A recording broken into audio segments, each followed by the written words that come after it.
There's a story of a man who was dying. He wanted to finish his days at home with his daughter.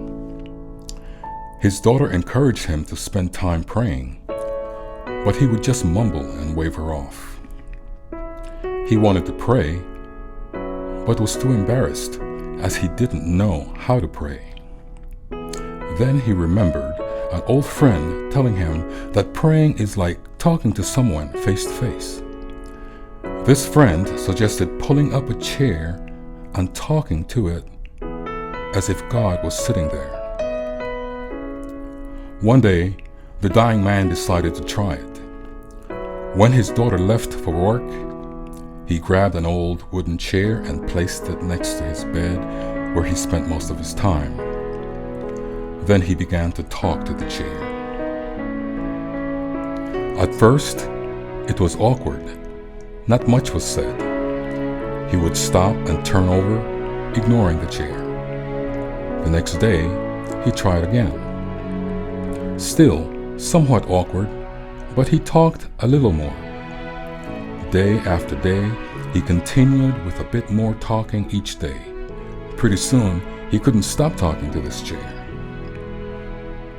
Each day, he would look forward to this new routine.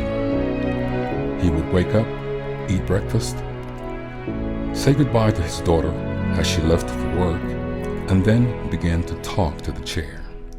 He would talk all day until she returned. Sometimes she would arrive and hear him talking.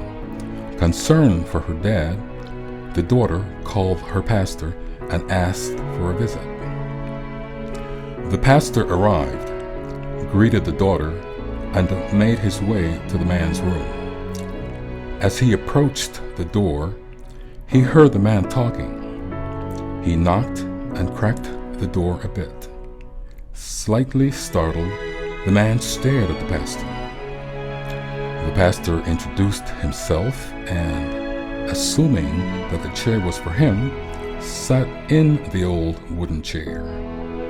Quickly, the pastor realized something was wrong. When asked, the man explained that he used the chair each day to talk with the Lord. This amazed the pastor. They prayed together, and the pastor left.